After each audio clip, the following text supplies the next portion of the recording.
ابر اندوهی مرا فرا گرفته. صدای قوک ها را در روزی که در کوچه سنگلاخ زیر باران شدید می‌دویدم حالا هم میشنوم. همان روز هم مثل حالا ترسیده بودم. دیوارها دستهایشان سمت من دراز بود که پاهایم را بگیرند. صدای نفیر گلوله ها قطع شده بود و ناله هایی دور در صدای باران خفه میشد. خانه دور و دورتر میشد. چراغ‌ها با دستانی بزرگ و گوشتالو خاموش میشد و یادت چشمانت مرا به دویدن وامی داشت.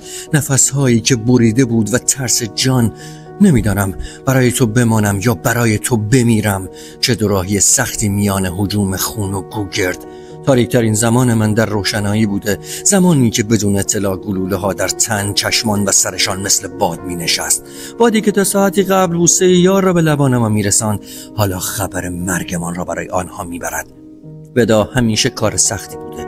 روحم ملتمسانه به دنبال دستانت میگشت و دستانم که کم کم حسشان نمی کردم میخواست در اتاقت را بشکند و قلبم که سوراخ بود بگوید که دوستت دارد. من ناخواسته محو می شدم و یادآوری لبخندهای تو مرگم را آسان تر کرده بود. هرچند تو هم مرا بسیار رنجاندی. حتی همین دم رفتن بوست را کنار گذاشته بودم و آغوشت را تاج سرم کرده بودم. میدانستم که تمام میشوم. میدانستم که تنم دریده خواهد شد.